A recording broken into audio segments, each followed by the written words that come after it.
जय श्री कृष्णा। राधे राधे। आप सबका हमारे चैनल डिवाइन विजन पर स्वागत है। मैं आपके सामने फिर से हाजिर हूँ भगवत गीता की सीरीज को लेकर।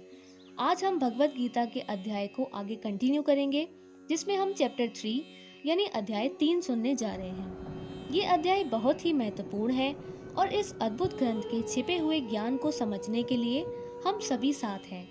एक बात और मैं कहना चाहती हूँ वीडियो शुरू करने से पहले कि प्लीज इस वीडियो को अपने किसी भी एक खास दोस्त को या भाई या बहन को जरूर शेयर करें, क्योंकि ज्ञान की बातें आजकल कोई शेयर नहीं करता और हम लोगों की जनरेशन भगवत गीता और पुराणों से ज्यादा सॉन्ग सुनना पसंद करते हैं। इसलिए इस आदत को हमें ही बदलना होगा। तो आप सबसे दिल से दरखास्त है कि आप किसी भी एक व्यक्ति को ये वीडियो जरूर शेयर करें। चलिए शुरू करते हैं। भगवत गीता का तीसरा अध्याय कर्म योग या निस्वार्थ सेवा का मार्ग है। यहाँ भगवान कृष्ण जीवन में कर्म के महत्व पर जोर देते हैं।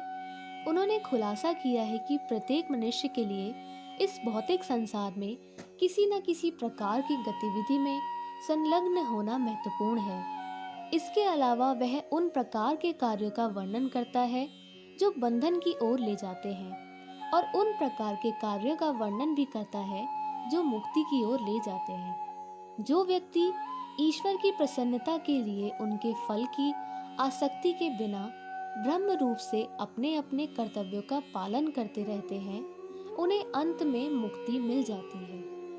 अर्जुन बोले, हे जनार्दन, यदि आपको कर्म की अपेक्षा ज्ञान श्रेष्ठ मान्य है, तो फिर हे केशव, मुझे भयंकर कर्म में क्यों लगाते हैं? आप मिले हुए से वचनों से मेरी बुद्धि को मानो मोहित कर रहे हैं। इसलिए उस एक बात को निश्चित करके कहिए जिससे मैं कल्याण को प्राप्त हो जाऊं। तब श्री कृष्ण बोले, हे निष्पाप, इस लोक में दो प्रकार के निष्ठा मेरे द्वारा पहले ही कहे गए हैं। उनमें से एक सांख्य योगियों की निष्ठा तो ज्ञान योग से और योगियों की निष्ठा कर्म योग से होती है। मनुष्य ना तो कर्मों का आरंभ किए बिना निष्कर्मता यानी जिस अवस्था को प्राप्त हुए पुरुष के कर्म अकर्म हो जाते हैं, अर्थात फल उत्पन्न नहीं कर सकते, उस अवस्था का नाम निष्कर्मता है। उसको यानी योग निष्ठा को प्राप्त होता है। और ना कर्मों के केवल त्याग मात्र से सिद्धि यानी सांख्य निष्ठा ही प्राप्त होती है। निसंदेह कोई भी मनुष्य किसी भी काल में क्षण मात्र भी बिना कर्म किए नहीं रहता, क्योंकि सारा मनुष्य समुदाय प्राकृतिक जनित गुणों द्वारा परवश हुआ कर्म करने के लिए बाध्य किया जाता है। जो मूढ़ बुद्धि मनुष्य समस्त इंद्रियों को हठ पूर्वक ऊपर से रोककर मन से उन इंद्रियों को विषयों का चिंतन करता रहता है, वह मिथ्याचारी अर्थात दंभी कहा जाता है। किंतु हे अर्जुन, जो पुरुष मन से इंद्रियों को वश में करके अनासक्त हुआ समस्त इंद्रियों द्वारा कर्म योग का आचरण करता है, वही श्रेष्ठ है। तू शास्त्र विहित कर्तव्य कर्म कर, क्योंकि कर्म ना करने की अपेक्षा कर्म करना श्रेष्ठ है, तथा कर्म ना करने से तेरा शरीर निर्वाह भी नहीं सिद्ध होगा। यज्ञ के निमित्त किए जाने वाले कर्मों से अतिरिक्त दूसरे कर्मों में लगा हुआ ही यह मनुष्य समुदाय कर्मों से बंधता है। इसलिए हे अर्जुन, तू आसक्ति से रहित होकर उस यज्ञ की निमित्त ही भली भांति करता। प्रजापति ब्रह्मा ने कल्प के आदि में यज्ञ सहित प्रजाओं को रचकर उनसे कहा कि तुम लोग इस यज्ञ द्वारा वृद्धि को प्राप्त हो, और यह यज्ञ तुम लोगों को इच्छित भोग प्रदान करने वाला हो। तुम लोग इस यज्ञ द्वारा देवताओं को उन्नत करो और वे देवता तुम लोगों को उन्नत करें। इस प्रकार निस्वार्थ भाव से एक दूसरे को उन्नत करते हुए तुम लोग परम कल्याण को प्राप्त हो जाओगे। यज्ञ द्वारा बढ़ाए हुए देवता तुम लोगों को बिना मांगे ही इच्छित भोग निश्चय ही देते रहेंगे। इस प्रकार उन देवताओं द्वारा दिए हुए भोगों को जो पुरुष उनको बिना दिए स्वयं भोगता है, वह चोर ही है। यज्ञ से बचे हुए अन्न को खाने वाले श्रेष्ठ पुरुष सब पापों से मुक्त हो जाते हैं, और जो पापी लोग अपना शरीर पोषण करने के लिए ही अन्न पकाते हैं, वे तो पाप को ही खाते हैं। संपूर्ण प्राणी अन्न से उत्पन्न होते हैं। अन्न की उत्पत्ति वृष्टि से होती है, वृष्टि यज्ञ से होती है और यज्ञ विहित कर्मों से उत्पन्न होने वाला है। कर्म समुदाय को तू वेद से उत्पन्न और वेद को अविनाशी परमात्मा से उत्पन्न हुआ जाना। इससे सिद्ध होता है कि सर्वव्यापी परम अक्षर परमात्मा सदा ही यज्ञ में प्रतिष्ठित हैं। हे पार्थ, जो पुरुष इस लोक में इस प्रकार परंपरा से प्रचलित सृष्टि चक्र के अनुकूल नहीं बरतता है, अर्थात अपने कर्तव्य का पालन नहीं करता, वह इंद्रियों द्वारा भोगों में रमण करने वाला पापायु पुरुष व्यर्थ ही जाता है। परंतु जो मनुष्य आत्मा में ही रमण करने वाला और आत्मा में ही तृप्त तथा आत्मा में ही संतुष्ट हो, उसके लिए कोई कर्तव्य नहीं है।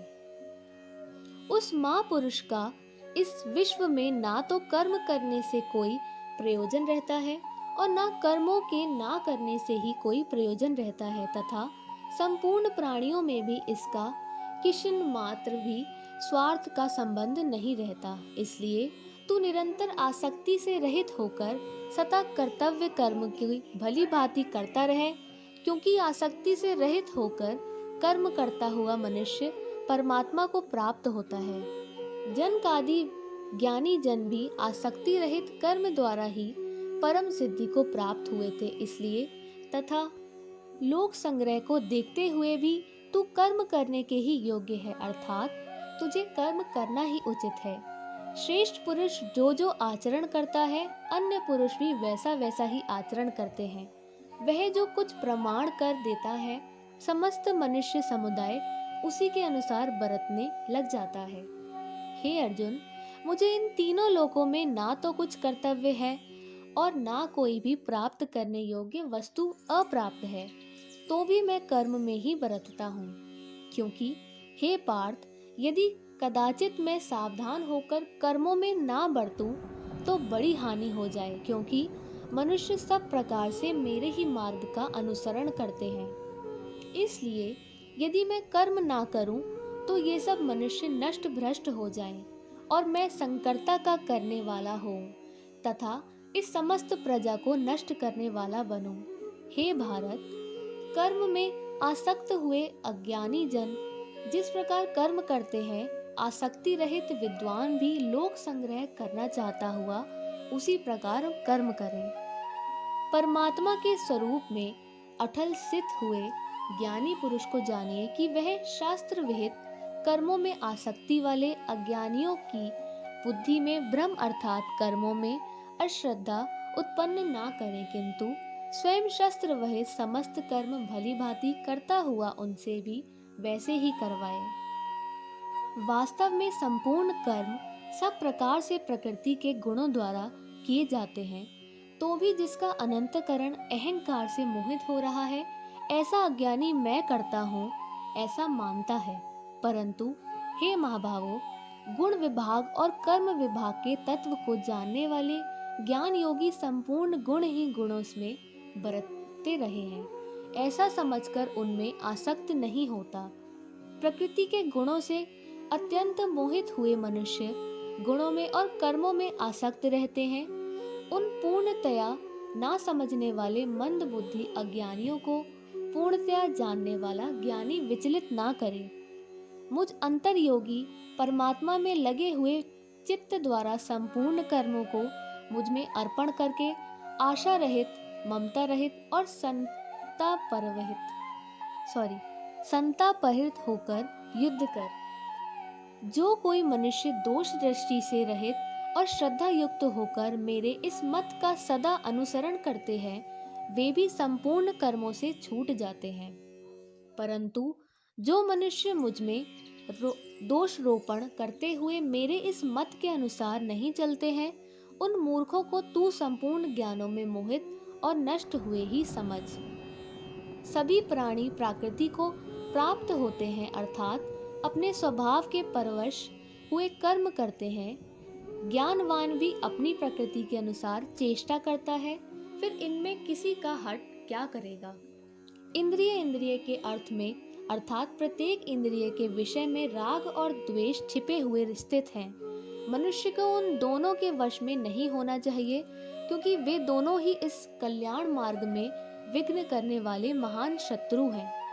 अच्छी प्रकार आचरण में लाए हुए दूसरे के धर्म से गुण रहित भी अपना धर्म अति उत्तम है। अपने धर्म में तो मरना भी कल्याणकारक है और दूसरे का धर्म भय को देने वाला है। तब अर्जुन बोले, हे कृष्ण, तो फिर यह मनुष्य स्वयं ना चाहता हुआ भी विलात लगाए हुए की भांति किससे प्रेरित होकर पाप का आचरण करता है? तब श्री कृष्ण बोले, रजोगुण से उत्पन्न हुआ यह काम ही क्रोध है। यह बहुत खाने वाला अर्थात भोगों से कभी ना अघाने वाला और बड़ा पापी है। इसको तू इस विषय में वैरी जान। जिस प्रकार धुएं से अंति और मैल से दर्पण ढका हो जाता है, जिस प्रकार जेर से गर्भ ढका रहता है, वैसे ही उस काम द्वारा यह ज्ञान ढका रहता है। हे अर्जुन, इस अन्नति के समान कभी ना पूर्ण होने वाले काम रूप ज्ञानियों के नित्य वैरी द्वारा मनुष्य का ज्ञान ढका हुआ है। इंद्रिया, मन और बुद्धि ये सब इसके वासस्थान कहे जाते हैं। यह काम इन मन, बुद्धि और इंद्रियों द्वारा ही ज्ञान को आच्छादित करके जीवात्मा को मोहित करता है। इसलिए हे अर्जुन, तू पहले इंद्रियों को वश में करके इस ज्ञान और विज्ञान का नाश करने वाले महान पापी काम को अवश्य ही बलपूर्वक मार डाले। इंद्रियों को स्थूल शरीर से पर यानी श्रेष्ठ, बलवान और सूक्ष्म कहते हैं। इन इंद्रियों से पर मन है, मन से भी पर बुद्धि, और जो बुद्धि से अत्यंत पर है वह आत्मा है। इस प्रकार बुद्धि से पर अर्थात सूक्ष्म, बलवान और अत्यंत श्रेष्ठ आत्मा को जानकर और बुद्धि द्वारा मन को वश में करके हे महाभावो, तू इस काम रूप दुर्जय शत्रु को मार डाल। यह तीसरा अध्याय यहीं समाप्त होता है। अगर वीडियो अच्छी लगी हो तो लाइक, शेयर, सब्सक्राइब करें। कल हम जय श्री कृष्णा। राधे राधे।